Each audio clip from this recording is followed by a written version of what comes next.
જામનગરના ગાંધીનગર વિસ્તાર નજીક શહેરના કચરામાંથી વીજળી બનાવવાનો પ્લાન્ટ આવેલો છે। આ પ્લાન્ટ જો કે 1 મહિનાથી બંધ છે। આ બાબતે કોર્પોરેશને વેસ્ટ ટુ એનર્જી નામના આ પ્લાન્ટની સંચાલક કંપનીને નોટિસ આપી છે।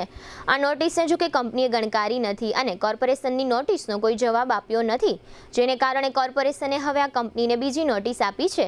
અત્રે ઉલ્લેખનીય છે કે પ્રથમ વખત આપેલી નોટિસનો જવાબ કંપનીએ 7 દિવસમાં આપવાનો હતો, પરંતુ કંપનીએ જવાબ ન આપતા આ નોટિસનો ઉલાળ્યો થયો છે। બીજી તરફ આ પ્લાન્ટ બંધ હોવાને કારણે સમગ્ર શહેરનો ઘન કચરો છે કે ગુલાબનગરથી થોડે દૂર ડમ્પિંગ સાઇટ પર ઠાલવવો પડે છે।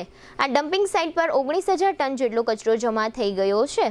આગામી દિવસોમાં વરસાદ આવશે ત્યારે આ ઘન કચરો વરસાદના પાણી સાથે તણાશે અને ડમ્પિંગ સાઇટ નજીકના સમગ્ર વિસ્તારમાં બેફામ ગંદકી ફેલાઈ જશે। આ આખો મામલો ખૂબ જ ગંભીર હોવા છતાં છેલ્લા 1-1.5 મહિનાથી આ ગંભીર વિષયમાં કોઈને પણ કોઈ પ્રકારની ઉતાવળ હોય તેવું દેખાતું નથી। બીજી તરફ કોર્પોરેશનની જમીન પર અને સરકારની લોન મારફતે ખડકાયેલો આ કરોડો રૂપિયાનો પ્લાન્ટ આટલા બધા દિવસોથી શા માટે બંધ છે તેનું કારણ કોઈને ખબર નથી અથવા સત્તાવાર રીતે કોઈએ આ જાહેરાત કરી નથી। આ કંપનીની આટલી બધી દાદાગીરી શા માટે ચાલી રહી છે તે અંગે નગરજનોમાં જુદા જુદા પ્રકારની ઘણી શંકાઓ ઘૂમી રહી છે।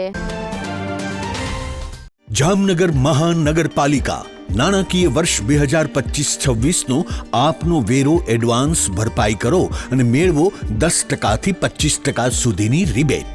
આ રિબેટ યોજનાનો લાભ 16/4/2025 થી 31/5/2025 સુધી લઈ શકાશે।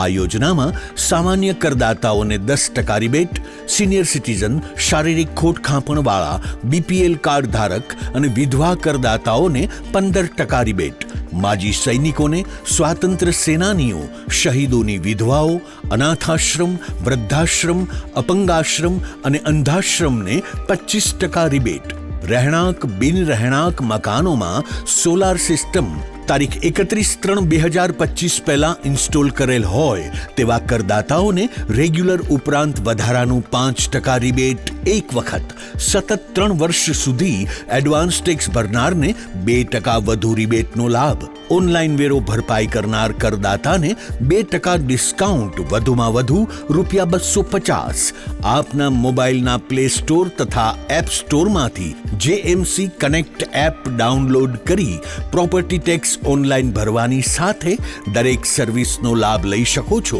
તેમજ મહાનગરપાલિકાની વેબસાઇટ www.mcjamnagar.com દ્વારા પણ ઓનલાઈન એડવાન્સ ટેક્સ ભરી શકો છો। હાઉસ ટેક્સ અને વોટર ચાર્જની રકમ ભરવા માટે અહીં આપેલી જગ્યાઓ ઉપર સ્વીકારાશે। મહાનગરપાલિકાના મુખ્ય કેશ કલેક્શન વિભાગ 3 સિટી સિવિક સેન્ટરો જેમાં શરૂ સેક્શન, રણજીતનગર તથા ગુલાબનગર તેમજ HDFC bank, Nawanagar cooperative bank, IDBI bank તથા કોટક મહિન્દ્રા બેંકની તમામ શાખાઓમાં અને મોબાઈલ ટેક્સ કલેક્શન વેન દ્વારા જાહેર જનતાને આ રિબેટનો લાભ લેવા મહાનગરપાલિકા દ્વારા અનુરોધ કરવામાં આવ્યો છે। આ રિબેટ યોજનાની છેલ્લી તારીખ 31/5/2025 નોંધી લેશો। ધન્યવાદ।